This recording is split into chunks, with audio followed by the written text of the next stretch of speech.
Ya, a ver, la resolución que nos ha tocado estudiar, consideramos por parte de nuestro grupo que es interesante porque aborda varios temas que son muy relevantes para el tema de la postulación del proceso, ¿no?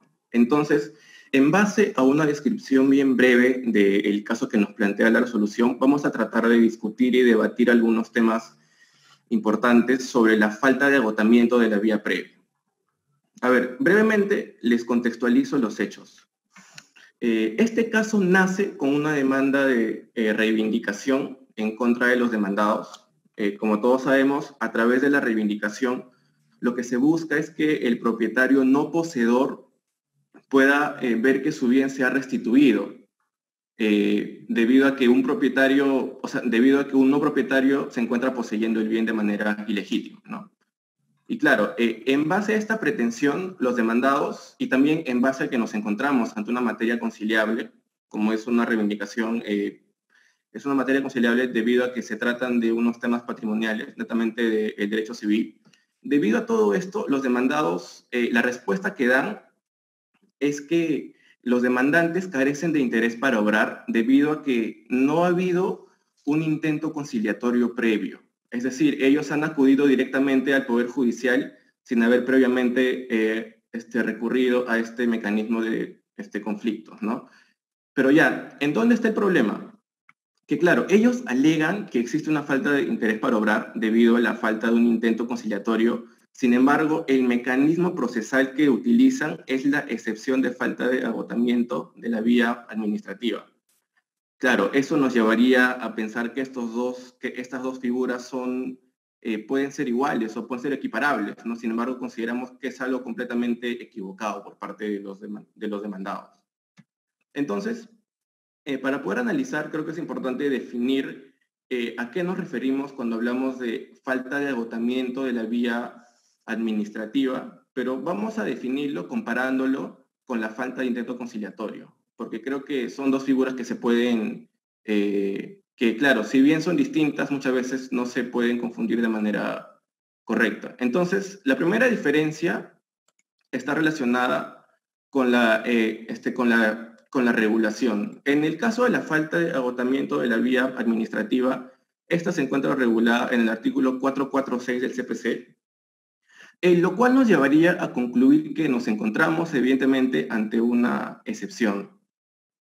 En cambio, en la falta de intento conciliatorio, esta no sería en sí una excepción, sino simplemente nos encontraríamos ante un requisito de procedibilidad, el cual se encuentra establecido en el artículo 6 de la Ley de Conciliación, ¿no?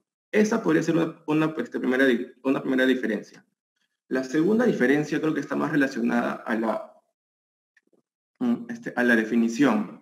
Por un lado, la falta de agotamiento de la vía administrativa, como lo señala Casasa, no es otra cosa que la denuncia a la carencia de interés para obrar por parte del demandante, en el sentido de que no se ha agotado no se han agotado todos los mecanismos que te ofrece el derecho administrativo. O sea, me refiero, por ejemplo, a una pretensión de apelación, a una revisión en vía administrativa, y lo que se busca es que antes de recurrir a la sede judicial, el administrado, o en este caso el demandante, pueda agotar todos los mecanismos administrativos, ¿no?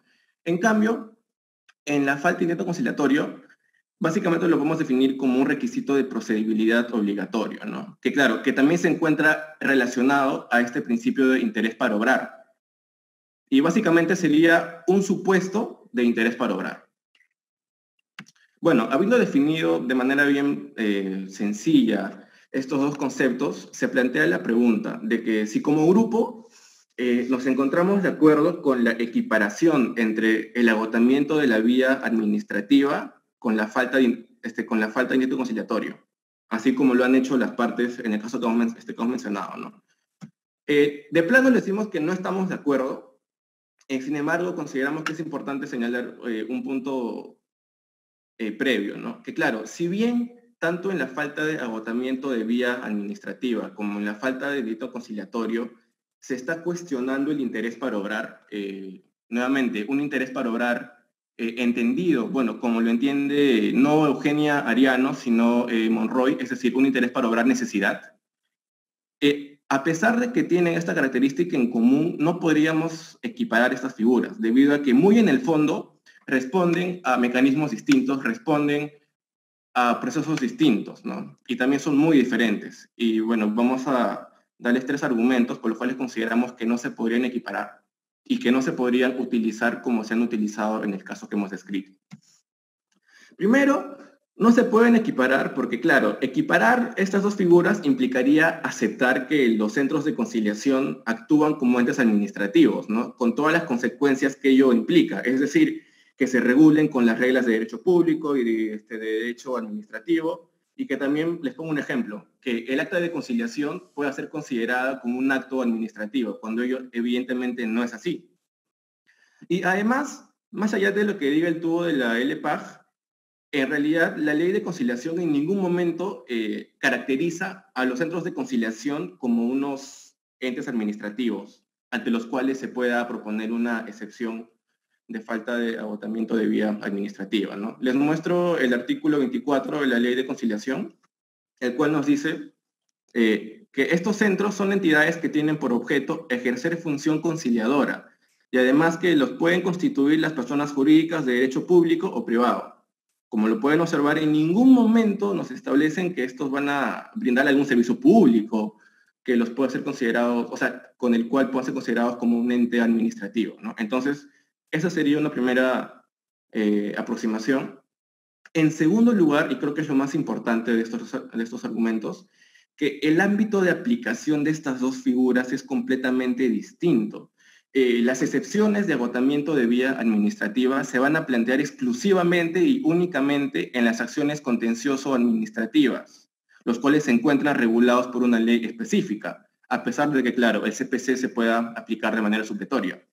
En cambio, aquellos cuestionamientos que, valga la redundancia, cuestionen la falta de intento conciliatorio, son supuestos mucho más amplios, ¿no? Que básicamente los vamos a encontrar en toda materia que sea conciliable. No se van a reducir a estas materias contencioso-administrativas, ¿no? Pero más allá de lo que hemos mencionado, consideramos que lo importante en este caso, o sea, aquello que nos va, aquel filtro que nos va a decir si se puede o no se puede utilizar una excepción de agotamiento de vía administrativa, es la naturaleza de la pretensión. Y como lo hemos mencionado, en este caso la pretensión es una reivindicación, o sea, es código civil puro y duro. En ningún momento nos estamos encontrando ante una pretensión de derecho público o un derecho administrativo, como lo podría ser la nulidad de un acto administrativo, como lo podría ser la impugnación de un proceso de tarifas, como lo podría ser el hecho de que se quiera reconocer algún derecho derivado de un título habilitante, ¿no? Creo que el caso aquí es completamente distinto. Nos encontramos ante una materia conciliable completamente. Y finalmente, no queríamos dejar pasar a un artículo muy importante en el Código Procesal Civil, que es el artículo 454, el cual señala que los hechos que configuran excepciones no podrán ser alegados como causal de nulidad por el demandado, que pudo proponerlas como excepciones. De este simple artículo podemos deducir dos cosas. En primer lugar, se está reiterando que nuestro ordenamiento tiene a las excepciones como números clausus. Y en segundo lugar, de aquí podemos derivar dos normas. En primer lugar, una norma que nos dice que todos los hechos que configuran excepciones deben ser alegados vía excepción, utilizando el CPC. Y los hechos que no configuren excepciones, como es el caso, deben ser alegados vía nulidad. Entonces, y a manera de conclusión, y también retomando el caso, si es que los demandados hubieran querido cuestionar la falta de interés para obrar, debido a que no hubo un intento conciliatorio previo, de ninguna manera han debido plantear una excepción por falta de agotamiento de vía administrativa. Esto consideramos que es completamente incorrecto. Lo que en todo caso se debió haber planteado es una pretensión de nulidad, en la cual se le diga al juez, señor juez, por favor, declare nulo todo lo actuado, y claro, eso implicaría que la demanda sea improcedente, ¿no? Entonces, básicamente por todo eso, consideramos que de ninguna manera podríamos considerar ambas figuras equiparables.